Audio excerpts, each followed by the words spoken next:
Supreme court की मनाही के बावजूद देश भर में खूब पटाखे छूटे हैं। दरअसल देश में कुछ इसी तरह का माहौल चल रहा है। न कोई सुप्रीम कोर्ट की सुन रहा है, न आलाकमान की मान रहा है। तो क्या हाईकमान और आलाकमान के मनाही के बावजूद राजस्थान में राजनीतिक पटाखे भी छूटेंगे? कांग्रेस हो या बीजेपी, 2022 घमासान का साल होने जा रहा है, क्योंकि 2023 में चुनाव है और उसके पहले हर कोई पार्टी की कमान अपने हाथ में लेना चाहता है। इधर दिवाली के बाद जो उम्मीदों के पंख कांग्रेसियों के लगे थे, वह उदास होते नजर आ रहे हैं। दिवाली के गुब्बार में धुंधले होते नजर आ रहे हैं, क्योंकि इस बार भी मुख्यमंत्री अशोक गहलोत की तबीयत नासाज हो गई है। अब वायरल है, वायरल तो 5 दिन भी लगा सकता है, 7 दिन भी लगा सकता है, 15 दिन भी लगा सकता है। इस बीमारी का कोई अंत नहीं है।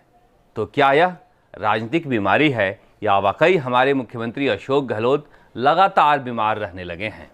क्योंकि पिछली बार जब वो बीमार हुए तो राजनीतिक हलकों में कहा गया दिल का दौरा है या फिर दिल्ली का दौरा है। कहा जा रहा है कि प्रियंका गांधी 7 नवंबर को दिल्ली लौट रही हैं और उसके बाद राजस्थान को लेकर महत्वपूर्ण बैठक होने जा रहा है।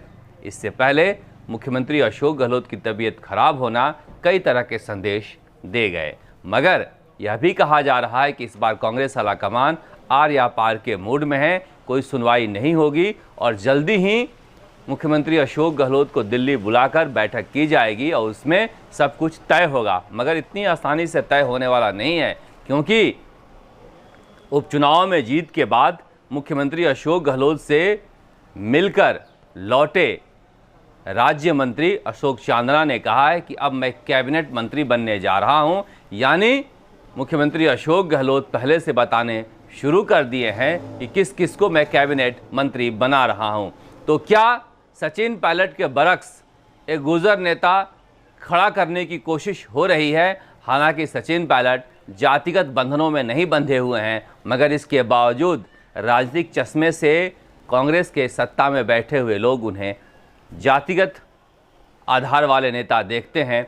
इसीलिए इस तरह से कहा जा रहा है कि अशोक चांदना का प्रमोशन होना है। हालांकि यह विशेषाधिकार मुख्यमंत्री का होता है, मगर कुछ तो विशेषाधिकार मुख्यमंत्री ने अशोक चांदना को दिया होगा, जो खुलेआम कह रहे हैं कि अब मैं कैबिनेट मंत्री बनने वाला हूं।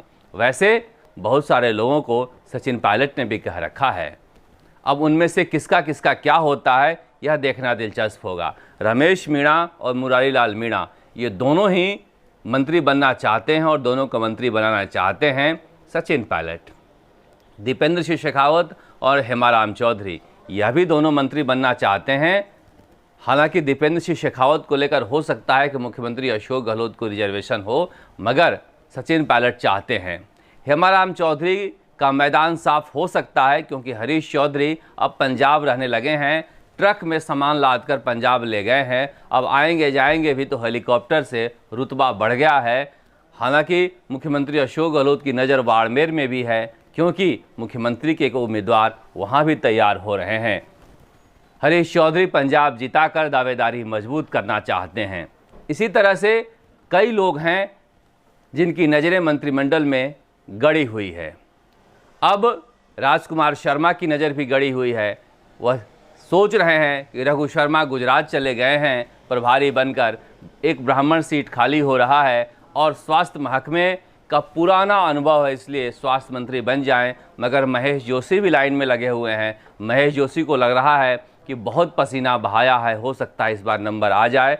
मगर जो अशोक गहलोत को जानते हैं वह सोच रहे हैं क्या पता अपनों की कुर्बानी मानने के लिए अशोक गहलोत महेश जोशी को शायद मंत्री न बनाएं। इस तरह से गुढ़ा हैं, गुढ़ा तो बेताब हुए जा रहे हैं। अगर ना बनेंगे तो ना जाने क्या कर गुजरेंगे। इसलिए उनके बारे में भी गंभीरता से विचार किया जा रहा है। अब संयम रोढ़ा का नंबर आएगा ना आएगा, यह समझ में नहीं आ रहा है। दलित कोटे से सचिन पायलट वेद प्रकाश सोलंकी को मंत्री बनाना चाहते हैं, मगर वेद प्रकाश सोलंकी के नाम पर अशोक गहलोत सहमत हो पाएंगे या नहीं हो पाएंगे, क्योंकि वह तो अभी से मंत्रिमंडल की सूची तैयार कर लिए हैं कि किसको किसको कहां कहां फिट करना है। लेकिन प्रताप सिंह खाचरियावास, प्रमोद जैन भाया जैसे मंत्री बच गए हैं, अर्जुन बामणिया भी बने रहेंगे और वहां पर मेवाड़ में आधार को मजबूत करने के लिए मालवीय को भी वहां पर रखा जा सकता है कैबिनेट में, इसलिए कि मेवाड़ डूबा हुआ था। कांग्रेस को उम्मीद लगी है उपचुनाव में जीत के बाद कि हो सकता है कि महेंद्रजीत सिंह मालवीय के जरिए हम वहां पर और भारतीय ट्राइबल पार्टी को रोकने में सफल हो जाएं। तो इस तरह से कैबिनेट की पुनर्गठन की कवायद तेज हो गई है। हो सकता है कि मुख्यमंत्री अशोक गहलोत को जो वायरल हुआ है, इस समय में वह समय का सदुपयोग करेंगे मंत्रिमंडल में किसको लें किसको नहीं लें इस पर, मगर इतना आसान नहीं होगा क्योंकि सचिन पायलट लगातार कांग्रेस आलाकमान पर दबाव बनाए हुए हैं अपने लोगों को मंत्रिमंडल में लेने के लिए, क्योंकि यहीं से तय होना है कि सचिन पायलट की अगली भूमिका क्या होगी, क्योंकि जब तक उनके लोग एडजस्ट नहीं होंगे वह किसी भी भूमिका के लिए तैयार नहीं हैं। मगर भूमिका क्या होगी, हरीश चौधरी, रघु शर्मा जैसे लोग प्रभारी हो गए हैं, तो क्या यह भी किसी राज्य के प्रभारी होंगे?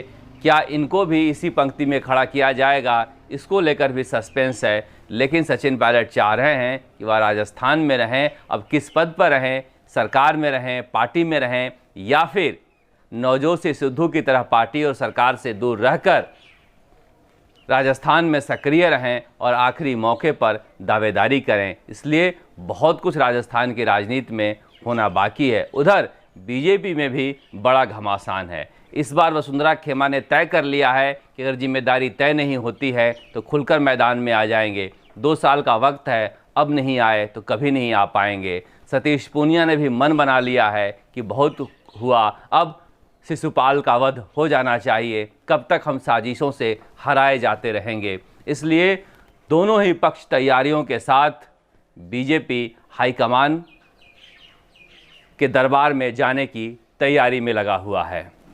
उधर तीसरी पार्टी भी है हनुमान बेनीवाल की। हनुमान बेनीवाल को अपेक्षित सफलता नहीं मिली है, मगर असफल भी नहीं हुए हैं। यहाँ से उन्हें पार्टी को खड़ा करना है, मगर उधार के उम्मीदवारों पर बाजी लगाने के बजाय उनके पास बहुत से जुझारू कार्यकर्ता हैं और ऊर्जावान कार्यकर्ता हैं, उनको तैयार करना होगा। अब क्या पता उदयलाल डांगी पिछली बार भाग जाएं तो फिर क्या होगा।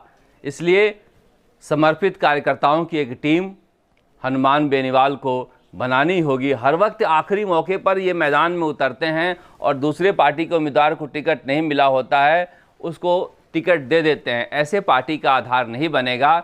जितनी मेहनत करते हैं चुनाव के समय, चुनाव से पहले भी उन्हें मेहनत करना होगा, क्योंकि जिस तरह से भारतीय ट्राइबल पार्टी और राष्ट्रीय लोकतांत्रिक पार्टी को वोट मिले हैं मेवाड़ में, इसने तय कर दिया है कि राजस्थान में कांग्रेस और बीजेपी से बहुत ज़्यादा लोग खुश नहीं हैं। अगर विकल्प मिला तो उधर जा सकते हैं। दूसरी तरफ अभी तक रीट के परीक्षा में पेपर आउट का कोई भी समाधान नहीं निकला है। नतीजे जारी हो गए, छात्र इंतजार कर रहे हैं कि भजनलाल बिश्नोई कहाँ गया। नकलची तो पकड़ा गया, नकल वालों के लिए बहुत बड़ी समस्या नहीं है कि तुलसाराम पकड़ा गया, मगर पेपर किस किस के पास गया था। क्या सीकर भी गया था, लक्ष्मणगढ़ भी गया था, झुंझुनू भी गया था, अलवर भी गया था, बीकानेर भी गया था, जालौर भी गया था।